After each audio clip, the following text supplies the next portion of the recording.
just save time for the audience to like just, maybe they can avoid these mistakes that we might have done. And I want to hear from you what those mistakes can be in terms of, thinking about the responsiveness and in the engagement of the developer community. What are the common mistakes that the audience can avoid so they can save some time? Yeah. And I think I can start by just giving the very basic. I mean, if you're just getting into this field, first mistake is to be overly fluffy. Don't like, please, no fluff, guys.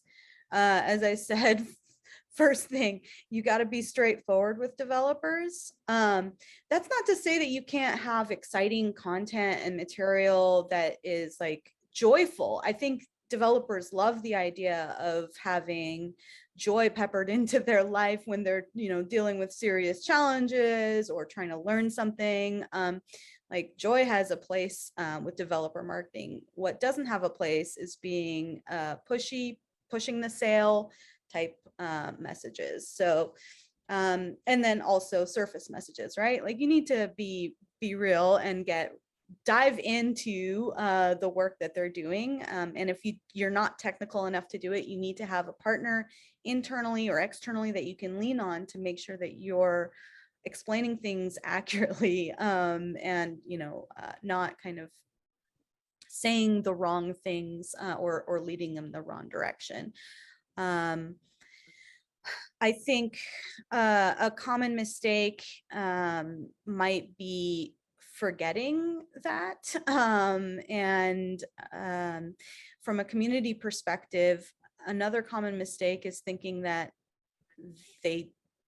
developers don't need community for some reason. Developers are like one of the strongest communities. I mean, I don't know if you've ever been on any of these platforms like GitHub or Stack Overflow, the Stack exchanges, right? Like this is a very active community. So the other mistake that I would think is not being a part of it, not being vocal, not, using your voice. That's a very common mistake. Like just because, they're out there talking doesn't mean like you don't get involved.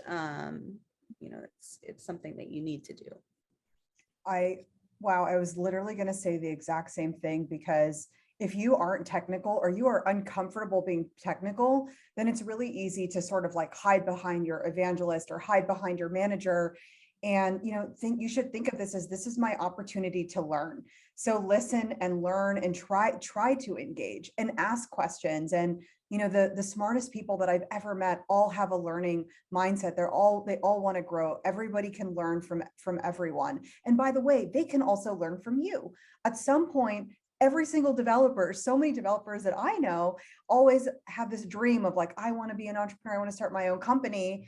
Well, guess what? You have to build a go-to-market function. You have to have marketing in order to make that company a reality. So they can learn from you too. You have something to offer.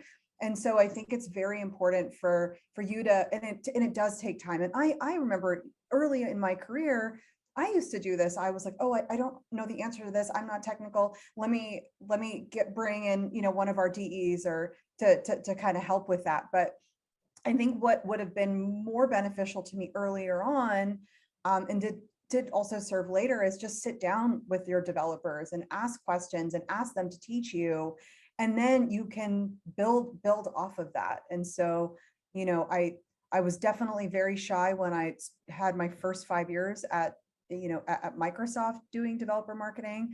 But by the time I got to Facebook, I would sit down with our engineering managers and I would be the one writing blog posts and comms, and I would sit with Stephen and Leah and I'd be like, all right, Stephen, this is what I think this means. Like, can you tell me if this is right?